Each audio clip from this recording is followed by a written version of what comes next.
Çanda Kurdan kanalının kıymetli takipçilerine merhaba. Bu videomuzda Tokat Kürtlerinden bahsedeceğiz.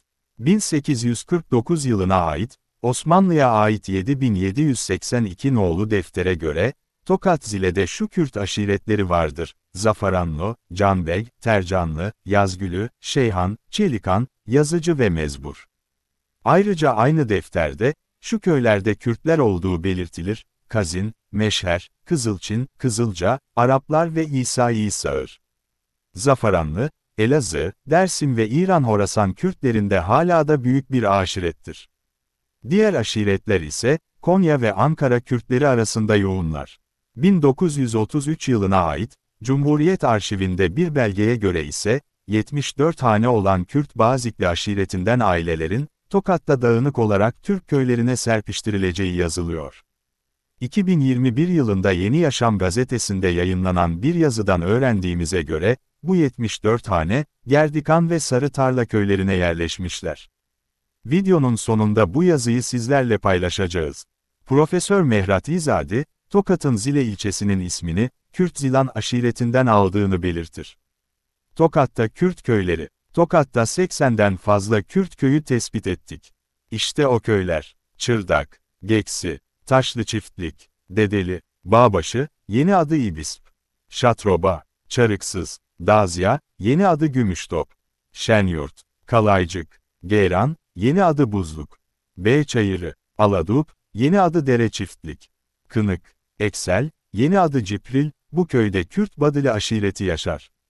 Üzümören, Katmerkaya, Çayköy, Çiftlikköy, Gedigan, yeni adı Ovayurt, Tatarköy, Mescitözü, Kumçiftlik, Kürtler Deresi, Mahmudiye, Kora Çiftliği, yeni adı Tekkeönü, Gerdikan, Sarıtarla, Mescitköy. Bu köydeki Kürtler, Dersim kökenliler.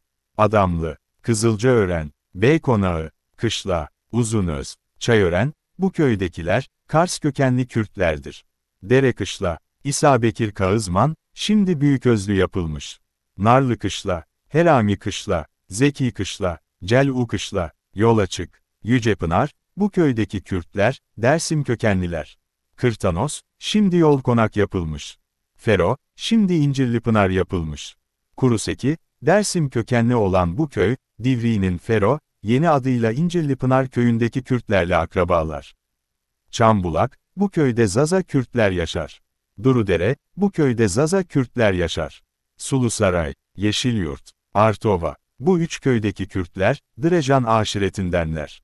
Artova şu an ilçedir. Kürtköy, şimdi Araköy yapılmış. Alevi Kürtler yaşar. Geyikgölü, Kırtonos Kürtleri, şimdi Tepedibi yapılmış. Geyikgölü ve Kırtonos Kürtleri köylerinde, Alevi Kürtler yaşarlar. Kürt Ulus, yeni adı Doğantepe. Alpudere, Belpınar, Reşvan aşiretinin Halikan kolundandır. Köy halkı Tokat'a Adıyaman Kahta'dan gelmiştir. Ayrıca Yozgat'ın Akdağ Madeni ilçesinde akrabaları yaşar. Sarıyaprak, bu köydeki Kürtler, 1890'da Adıyaman'dan göç etmişler. Selimiye, bu köyde Dersim ve Kars Kürtleri yaşamakta. Akbelen, burada Dersim kökenli Kürtler yaşamakta. Tahmin edeceğiniz gibi, 1938'de iskan edilen Kürtlerdir. Akbelen şu an büyük bir beldedir. Ayrıca, Güzeldere, Kürtpınarı, bu köy, 1947'de Kurtpınarı, 1965'te ise Pınarlı yapıldı. Söngüt, Asarcık, Kürt köyü, şimdi Çamlıca yapılmış. Çarıksız, Çarıksız'da, Urfa'dan gelen Kürtler yaşamaktadır. Kızkayası, Aşağı Kızkayası, Zantı, Aşağı Kızkayası ve Zantı, Kızkayası'na bağlı mezralar. Üçünde de Kürtler yaşamaktadır. Kuşoturağı, Turhal'a bağlı Kürtler köyü, köy yok olmuş. Burga, şimdi Tatlıca yapılmış. Şatıroba, Şatıroba ve Tatlıca köylerinde, Kürt Badılı aşireti yaşamaktadır. Bahçebaşı, buradaki Kürtler, Cihanbeyli kökenlidir. Küçükboltu, yeni adı Küçük Aköz. Ciğerbaşı, Alibağı, Alibağı, Ciğerbaşı ve Küçük Aköz köylerinde, Alevi Kürtler yaşarlar. Boltu, yeni adı Büyük Aköz. Kürt Canbeg aşireti yaşamaktadır. Karıköy, Salur, Eski Dağiçi, Salur ve Eski Dağiçi köylerinde yaşayan Kürtler, Kars kökenliler. Gümüşkaş, burada Kürt Canbeg aşireti yaşamaktadır. Seki Kışla, Yaraş, Yapalak, burada Kürt Badılı aşireti yaşamaktadır. Ayrıca Zile ilçesinin adı, 1282 yılında yazılan İbn Bibi'nin Selçukname Mükrimin isimli kitapta, Zila olarak yazılmış. Kürt Zila aşireti hala da, Ağrı, Kars, Iğdır, Muş, Van, Ardahan ve Erzurum'da yaşamaktadır. Bu aşirete, Redki de denilmektedir. Profesör Mehrat İzadi de, Zile'nin ismini bu aşiretten aldığını belirtir.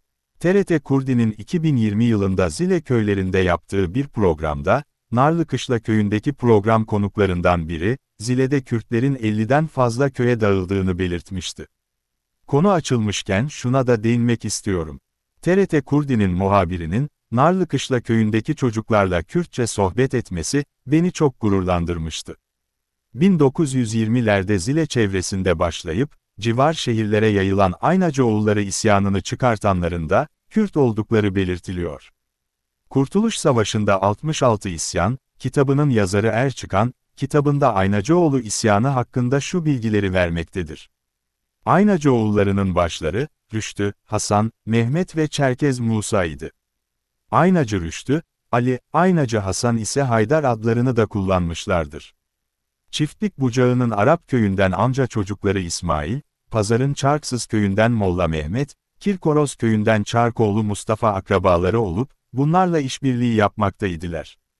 Bunlardan başka Pazar'ın Güldiken köyünden Kürt Molla Mehmet, Yorga köyünden Kürt Hacı Çavuş, Kalimere köyünden Çerkez Çakır Hüseyin, Manastır köyü imam ve muhtarları belli başlı yardımcılarıydı.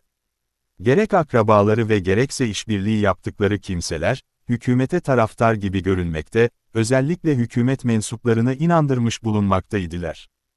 Türküdostları.com internet sitesinde şöyle bir bilgi geçmektedir. Kürtlerden oluşan Aynacıoğulları ayaklanması, Kırşehir, Yozgat, Amasya, Çorum, Delice, Maden, Alaca, Mecitözü, Haymana, Sungurlu, Sorgun, Yıldızeli, Akdağ Madeni, Çamlıbel, Tokat, Artova, Aksaray ve Çiçekdağı bölgelerini kapsayan büyük bir ayaklanmaydı. Yozgat ayaklanmasında Çapanoğullarıyla birlikte hükümet kuvvetlerini arkadan vurmaya çalışan Aynacı'ya, Çayırözülü Hacı Ömer, Çerkez Hacı Bekir, Meçece lakabıyla anılan İdris gibi eşkıyalar da katılmıştı. 500 ila 600 kişilik atlıdan oluşan bu topluluk, ellerinde yeşil bir bayrak olduğu halde Yozgat'a girmişler ve hükümet konağını, jandarma karakolunu, telgrafhaneyi işgal etmişlerdi. Cezaevinin kapılarını kırmışlar, mahkumları salıvermişlerdi. Şehirdeki askeri depolarda bulunan silahları, mühimmatları yağma ve talan etmişlerdir. Hükümet kuvvetlerinin Yozgat'a geleceğini duyan Aynacı eşkıyası, şehri terk ederek, Erzurumlu Kara Nazım ile birleşerek Zile taraflarına çekilmişlerdir. Yozgat, Çiçekdağı ve Sıtma Bucağı civarında eşkıyalık eden katil İlyas çetesiyle işbirliği yapan Aynacıoğulları, 200 ila 300 kişilik bir kuvvet oluşturarak, 23 Eylül 1921 günü hükümet kuvvetleriyle, karşılaştılar ve yenilip kaçtılar. Ertesi günü Koyunculu ve Sarıkaya bucaklarında saldırıya geçtiler ve püskürtüldüler. Videonun başında da bahsetmiştik, 2021 yılında Yeni Yaşam gazetesinde, Tokatlı Kürtlerin yaşadığı bir olay hakkında, Sait Çetinoğlu tarafından bir yazı yazılmıştı. İşte o yazı, Tokat'ta Kürtlerin mecburi iskan örneği. Erken Cumhuriyet'te Kürtlerin yerleşme hakkının sınırlandırılmasına dair çarpıcı bir örnek. Yazan Sait Çetinoğlu, 1933 yılında Tokat Defterdarlığı'nın mübadil Rumlardan kalan Gerdikan ve Sarıtarla köylerini kapsayan 250 dönümlük araziyi ihaleye çıkarması ve Bazikli Kürt aşireti mensuplarının bu ihaleyi kazanması üzerine kopan fırtına, yerleşme özgürlüğünün Kürtler söz konusu olduğunda nasıl sınırlandırıldığına ilişkin özel bir örnektir. Olay, Başbakanlık arşivinde geçmişte 59 sahifelik bir belge topluluğunu kapsarken, günümüzde arşivde sadece 8 satırlık olayın özünü ve gelişimini anlatmaktan uzak. Gazi M. Kemal imzalı Bakanlar Kurulu kararnamesi bırakılmış, diğerleri araştırmacılardan uzaklaştırılmıştır. Belgeler, olay örgüsünün yerelden merkeze doğru gelişmesini özetlersek, ihalenin istenmeyen sonucu, vilayetin nazarı dikkatini celp etmiş ve ihale vilayetçe tasdike iktiran etmeyerek, yani yanaşmayarak, müzayede olduğu yerde tevkif edilmiştir, yani durdurulmuştur. Vilayetin bununla kalmayarak konuyu dahiliye vekaletine intikal ettirdiğini, dahiliye vekaletinin baş vekalete durumu, ehemmiyetle arz ettiğini belgelerden anlıyoruz. Dahiliye vekaleti bir takım gerekçeler bulmuş ve bunları çoğaltmıştır. Zira, olayın öznesi Kürtlerdir. Kullanılan dil, devletin Kürtlere bakışını açık etmesi bakımından ilginçtir. Kürtlerin, bu iki köyü ele geçirmiş, olduğu ifade edilir.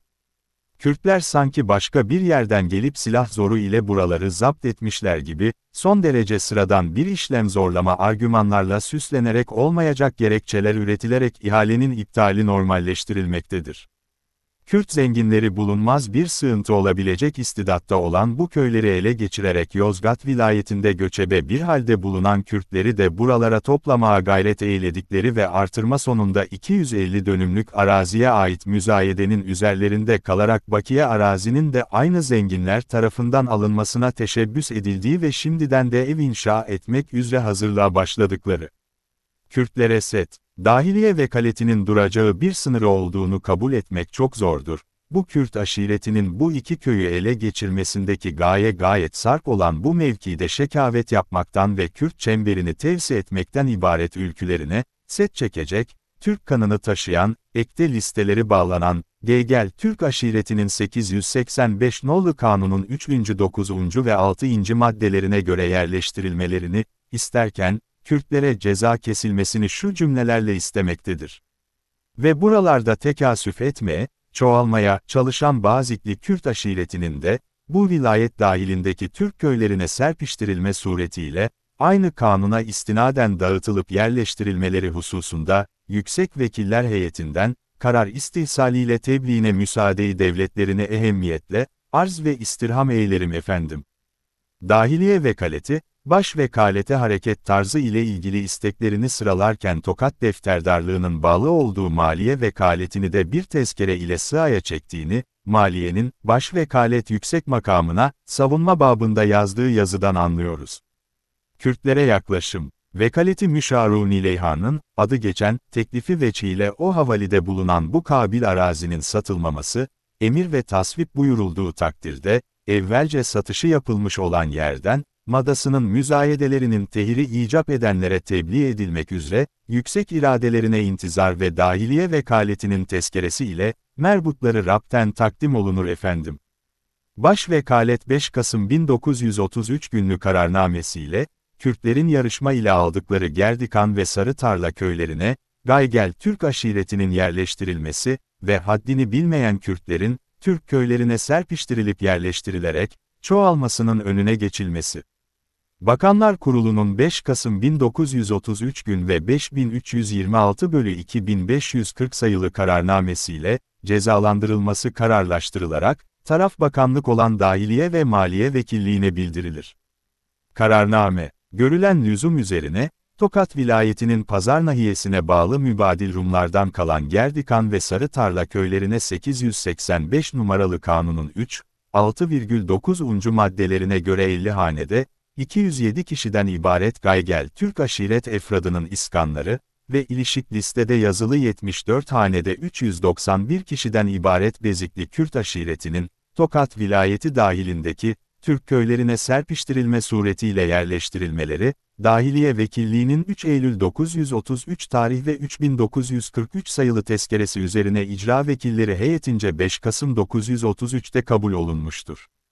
Özetle, Cumhuriyet'in erken döneminde, ayrımcı dilin her kademede yerleştiği ve içselleştiğini görürken, temel insan haklarından olan yerleşme hakkının Kürtler söz konusu olduğunda nasıl hiçe sayılmış olduğuna tanık oluyoruz. Sonuç olarak, valilik, 2 bakanlık, Bakanlar Kurulu ve Reis-i Cumhur'un Kürtlerle ilgili ya da Kürtlerin açık yarışmada mülk sahibi olmaları tehlikeli bulunup, Tokat, Amasya illerinin Ezine, Yeşilova, Zile, Erbaa, Artova, ilçe ve nahiyelerinin Türk köylerine tek tek veya küçük gruplar halinde iskan edilerek, çoğalmaları, önlenir. O tarihte mecburi iskan kanunu çıkarılmamış, sürgüne kanuni kılıf henüz akla gelmemiştir.